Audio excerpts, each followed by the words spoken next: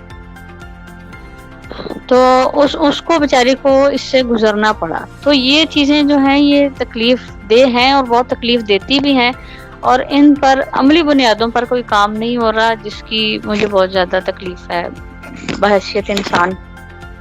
بہت زبردست میڈم. اچھا یہ بتائیے گا کہ چلیں المختوم تک تو آپ نے پہنچ گئی، میٹرک آپ نے کر لیا. یہاں پہ تو تھوڑا سا یہ بھی ایڈوانٹیج تھا کہ بہت سارے وی آئی دوست بھی تھے، فرینڈز بھی تھے.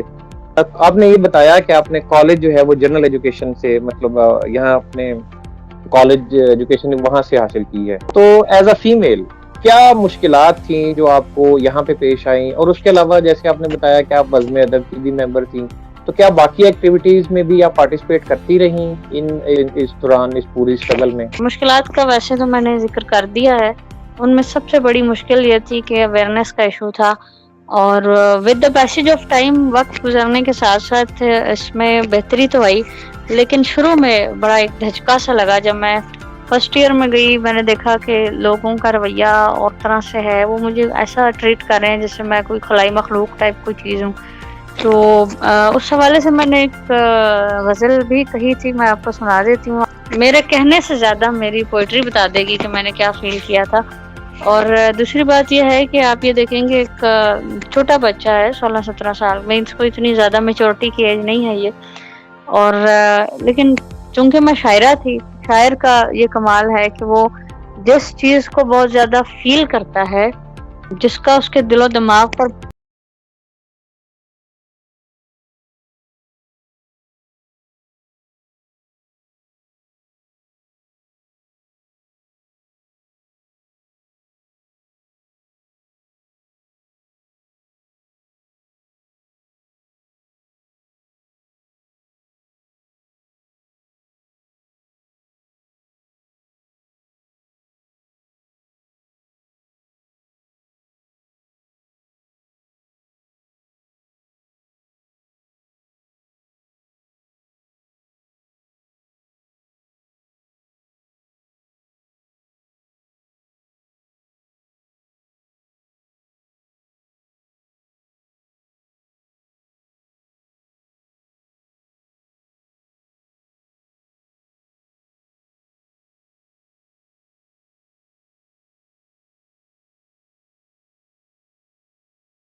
جی ہاں بالکل، میں نے بھرپور طریقے سے پارٹیسپیٹ کیا کوئز کمپٹیشنز میں، ذہنی اپنا، اس کے علاوہ جو تقریری مقابلہ جات ہیں ان میں، پھر بیت بازی، تحت اللفظ اور طرحی مشاعروں میں تو بے شمار شرکت رہی.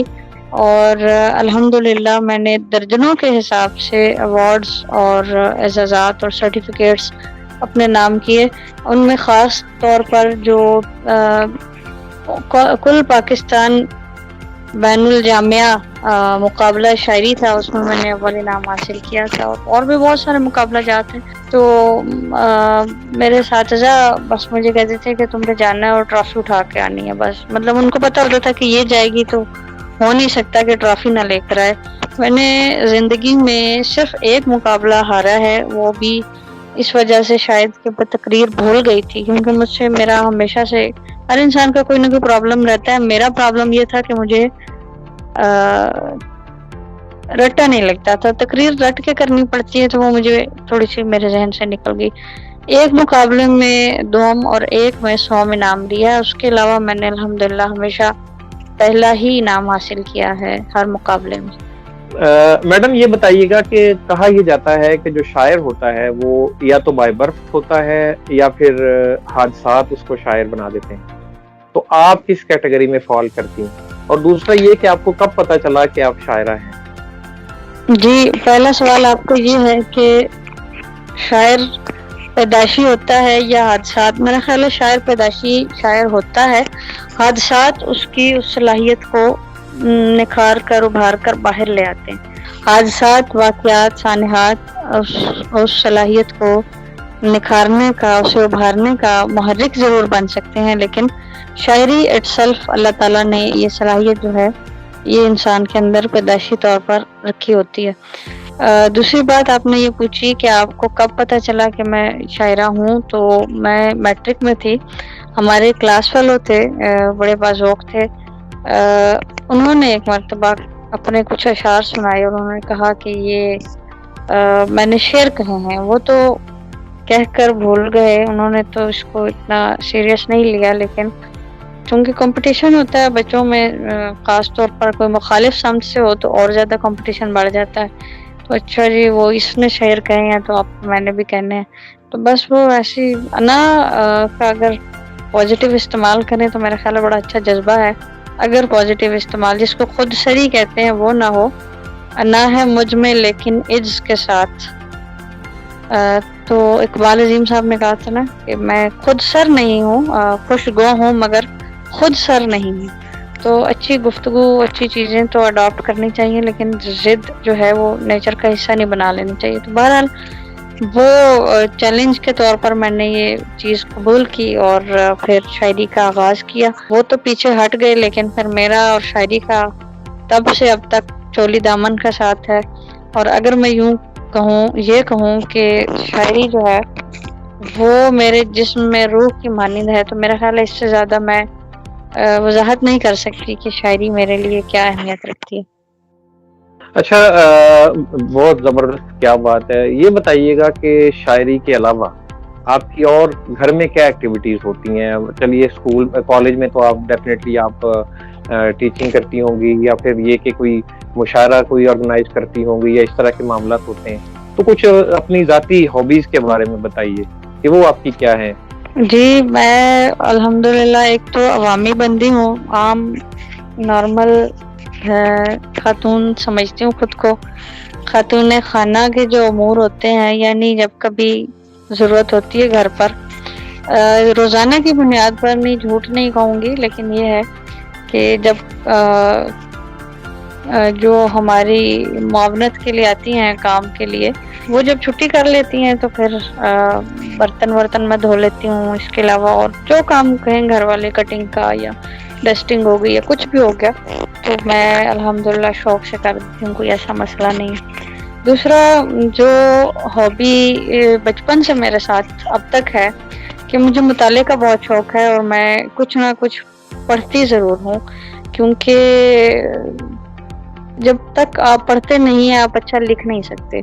جو نوجوان میرا پروگرام سنیں گے، اسپیشلی وہ لوگ جن کو لکھنے کا شوق ہو، کریٹیو رائٹنگ کا، یہ کچھ لکھنے کا، پوئٹری، بلاگ لکھنے کا آج کل بڑا رجحان ہے، تو ان سب کے لیے پیغام یہی ہے کہ اگر آپ ایک حرف، ایک لفظ لکھنا چاہتے ہیں تو کم از کم 100 صفحات کا مطالعہ ضرور کریں. تو مطالعہ میں ضرور کرتی ہوں، شروع سے اب تک عادت ہے. انہی سے الفاظ برتنے کا سلیقہ جو ہے وہ میرے لاشعور اور تحت الشعور میں کہیں نہ کہیں ہے. جب میں لکھنے لگتی ہوں تو مجھے خود بھی اندازہ نہیں ہوتا کہاں سے الفاظ میرے ذہن میں آ جاتے ہیں اور وہ صفحہ کرتاس پر اترنے لگتے ہیں. پھر مجھے انٹرنیٹ سے بہت لگاؤ ہے. میں کیا کہتے ہیں اپنا آج کل میرا ایک یوٹیوب چینل ہے، ٹک ٹاک پر چینل ہے روبینہ شاد آفیشیل کے نام سے، فیس بک پیج ہے. تو ان سب پر جو لوگ، جو دوست، جو بچے بچیاں میری شاعری سننا چاہیں، یا ان کو لگتا ہو کہ وہ میرے کوئی انٹرویوز ٹی وی، ریڈیو کے، اخبارات کے کچھ بھی چیزیں دیکھنا چاہیں، تو وہ ان تینوں پلیٹ فارمز کے تھرو مجھے فالو کر کے دیکھ سکتے ہیں. ایک یوٹیوب چینل ہے، فیس بک پیج ہے، اور تیسرا جو ہے وہ ٹک ٹاک پر ہے. تینوں ہی روبینہ شاد آفیشیل کے نام سے ہیں. اور اس کے علاوہ پھر آؤٹنگ کا بڑا شوق ہے مجھے. آؤٹنگ خواتین کی کمزوری ہوتی ہے، شاپنگ. میں نے پہلے کہا تھا I am a normal human being, اور ایک جذبات، ایک خواہشات جو ایک خاتون خانہ کی ہوتی ہیں، ایک خاتون کی ہوتی ہیں، ایک لڑکی کی ہوتی ہیں، وہ سب کے سب میرے اندر موجود ہیں. اور مجھے شاپنگ کا بڑا شوق ہے، آؤٹنگ کا بہت شوق ہے. مختلف چیزیں ایکسپلور کرنے کا شوق ہے, نئے نئے چیلنجز قبول کرنے کا شوق ہے, کچھ مختلف کرنا. پھر پوئٹری کا تو اوبویسلی چلتا ہی ہے, کبھی کوئی نئی غزل کہہ کے جو انسان کو سرشاری ہوتی ہے وہ تو لفظوں میں بیان ہی نہیں کی جا سکتی. پھر اس کے علاوہ یہ ہے کہ اب آج کل میں نے آپ بتاتے چلوں اپنے ناظرین کے لیے اور سامعین کے لیے بھی, میرا ایم فل کا تھیسس ہے اقبال عظیم کی غزلیات کا موضوعاتی مطالعہ. یہ کتابی شکل میں شائع ہو چکا ہے. اور اس کے علاوہ ایک کتاب میری شاعری کی انشاءاللہ آنے والی ہے, اس کی کمپوزنگ پر کام ہو رہا ہے. میں نے ایک ادارے میں جاب کی تھی, پاکستان اکیڈمی آف لیٹرز میں, اردو ٹائپسٹ کی. اللہ پاک کے کام جو وہ ہم سے لے رہا ہوتا ہے ہمیں سمجھ نہیں آتی کہ یہ کیوں ہم یہ کام کیوں کر رہے ہیں, لیکن بہت بعد میں سمجھ آتی ہے کہ یہ کام اصل میں کس چیز کی تیاری کے لیے کروایا جا رہا تھا.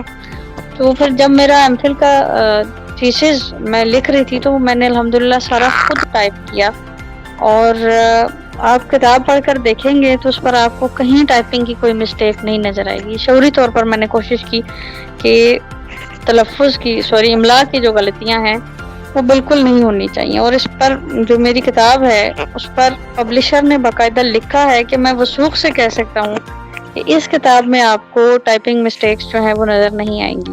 تو اب میرا پوئٹری کی کتاب پر کام ہے, آپ سب کی دعائیں چاہیے, اور بہت جلد امید ہے کہ اسی سال کے آخر میں انشاءاللہ یہ کتاب بھی جلد چھپے گی اور آپ سب کے ہاتھوں میں ہوگی. اچھا, بہت سارے سوالات جو تھے ہم نے پوچھنے تھے, آپ نے خود ہی ان کے جوابات دے دیے. ہماری بیسٹ وشز ہیں آپ کی کتاب کے لیے, اور جو کتاب آپ کی آنے والی ہے پوئٹری کی اس کے لیے بھی. یہ بتائیے گا کہ آپ موٹیویشنل اسپیکر بھی ہیں, تو کن ٹاپکس کو آپ ایز اے موٹیویشنل اسپیکر کور کرتی ہیں اور کیسے لوگوں کو موٹیویٹ کرتی ہیں اپنی اسپیچز کے تھرو؟ جی بس میں اپنے آپ کو منجھا ہوا موٹیویشنل اسپیکر نہیں مانتی, نہ ہی میں اس کو سمجھتی ہوں کہ یہ کوئی پروفیشن ہے میرے نزدیک. میرے لیے اللہ تعالیٰ کی طرف سے اللہ پاک نے یہ صلاحیت عطا کی ہے کہ میں جو کہہ دیتی ہوں وہ موٹیویشن بن جاتی ہے. یہ اللہ کا کرم ہے مجھ پر. اور جہاں تک بات ہے کہ ٹاپکس کی, تو وہ بس جو بات دل سے نکلتی ہے, علامہ اقبال نے کہا تھا نا, بات جو دل سے نکلتی ہے اثر رکھتی ہے, پر نہیں طاقت پرواز مگر رکھتی ہے. تو زندگی گزارنے کے جو ڈھنگ طریقے, جن چیزوں پر میں روشنی ڈالتی ہوں, ظاہر ہے کہ وہ ہماری عملی جدوجہد کا حصہ ہوتی ہیں وہ چیزیں. اگر ہم یہ کہتے ہیں کہ مشکلات سے گھبرائیں نہیں, تو اس کا مطلب یہ ہے کہ میں یہ کہنا چاہ رہی ہوں کہ میں بھی نہیں گھبرائی, میں آپ کے سامنے کھڑی ہوں آج اتنے سارے اعزازات کے ساتھ. ایک مقام اللہ پاک نے شاعری کے حوالے سے دیا ہے, تو یہ سارے کا سارا جو ہے وہ اسی وجہ سے ہے کہ میں خود مشکلات سے نہیں گھبرائی. تو موٹیویشن آپ صرف اپنے الفاظ کے ذریعے نہیں, پر میری یہ خواہش ہوتی ہے کہ میں اپنی ڈریسنگ جو ہے وہ بہت شاندار رکھوں, بہت اچھی رکھوں, کیونکہ باڈی لینگویج پھر بولنے کا, میں کہیں پر جا کر بہت زیادہ اپنی بلائنڈنس کا اور اس سے ریلیٹڈ ایشوز کا پرچار نہیں کرتی.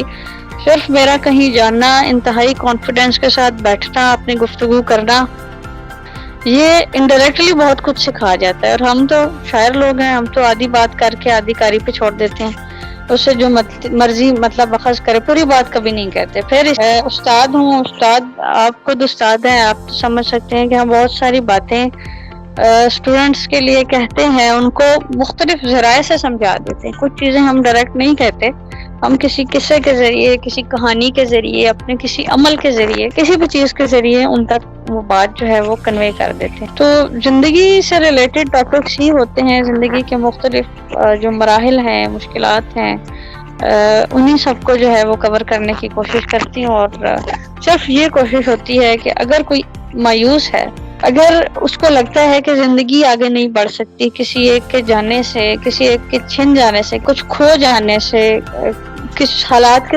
ناسازگار ہونے کی وجہ سے اگر کوئی چیز ہمیں نہیں مل سکتی, تو بس میں ان کو صرف یہ پروو کرنے کی کوشش کرتی ہوں کہ زندگی ختم نہیں ہوتی, زندگی آگے بڑھتے رہنے کا نام ہے.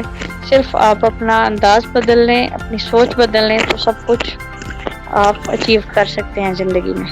بہت اچھی بات آپ نے بتائی کہ زندگی آگے بڑھتے رہنے کا نام ہے، اور زندگی میں آگے بڑھتے ہی رہنا چاہیے، کیونکہ جب آپ رک جاتے ہیں تو پھر ہر چیز رک جاتی ہے۔ آخر میں ایک تو ہمارے چینل کے لیے اپنا کوئی پیغام دیجیے، اور دوسرا ہماری کمیونٹی ہے، لوگ ہیں، دوست ہیں یا اسٹوڈنٹس ہیں، جو کہ آپ ٹیچر بھی ہیں، تو ان سب کے لیے جو ہے وہ ایک خوبصورت سا پیغام اپنی آواز میں دیجیے ہمیں۔ جی، آپ کے چینل کے لیے بہت ساری بیسٹ وشز ہیں، ماشاءاللہ آپ بہت اچھا کام کر رہے ہیں۔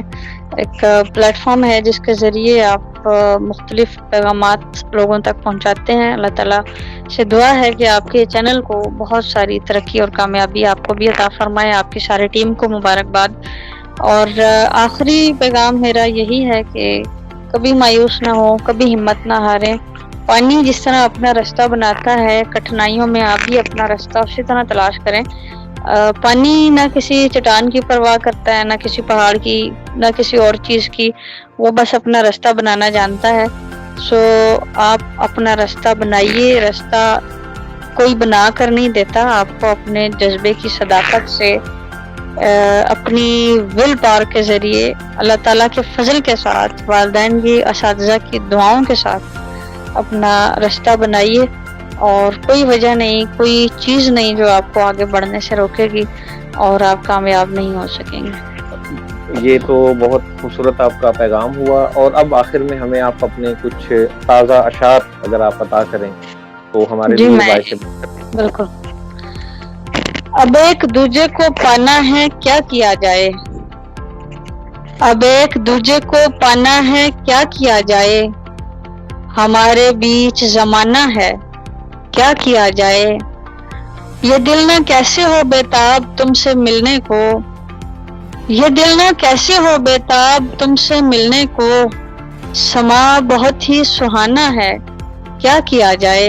اور ہر ایک طبیب نے یہ کہہ کے معذرت کر لی، ہر ایک طبیب نے یہ کہہ کے معذرت کر لی، تمہارا زخم پرانا ہے کیا کیا جائے، تمہارے دل سے نکل کر بھلا کہاں جائیں، تمہارے دل سے نکل کر بھلا کہاں جائیں، یہی تو ایک ٹھکانہ ہے کیا کیا جائے۔ اور وہ جس میں ہم نے محبت کا اعتراف کیا، وہ جس میں ہم نے محبت کا اعتراف کیا، اسے وہ شعر سنانا ہے کیا کیا جائے۔ اور خاص طور پر سر آپ کے لیے یہ شعر ہے، اور ہم جیسوں کے لیے جو ہم کوشش کرتے ہیں چراغ جلانے کی۔ بسر ہوئی ہے اندھیروں میں زندگی لیکن، بسر ہوئی ہے اندھیروں میں زندگی لیکن، مجھے چراغ جلانا ہے کیا کیا جائے۔ اور بچھڑ کے اس سے بہت مطمئن ہے روبینہ، اسے یقین دلانا ہے کیا کیا جائے۔ ایک دو اشعار اور میرے ذہن میں آ گئے، میں وہ سنا کے اجازت چاہوں گی کہ قسم خدا کی یہ کہنے سے ڈر نہیں لگتا، تمہارے چھوڑ کے جانے سے ڈر نہیں لگتا، یہ کیا کہ پیار جتانے سے جان نکلتی ہے، ستم ظریف کے غصے سے ڈر نہیں لگتا، اور میں خود چراغ کی مانند ہوں زمانے میں، میں خود چراغ کی مانند ہوں زمانے میں، اسی لیے تو اندھیرے سے ڈر نہیں لگتا۔ جی بہت خوبصورت۔ ویورز آپ نے دیکھا کہ کتنی خوبصورت اور رومانس ہے، خوبصورتی اور رومانس ہے میڈم کے شاعری میں، ان کے جذبات میں، اور اسی طرح ہم یہ دعا کریں گے کہ ان کی جو کتاب ہے وہ بہت جلد آئے، تاکہ لوگ جو ہیں وہ زیادہ سے زیادہ ان کی کتاب سے استفادہ حاصل کر سکیں۔ اس کے ساتھ ہی بزم یوسف سے ڈاکٹر یوسف مغل کو اجازت دیجیے۔ بہت جلد کسی نئے پلیٹ فارم سے، کسی نئے شخصیت کے ساتھ آپ کی خدمت میں دوبارہ حاضر ہوں گے۔ اللہ حافظ۔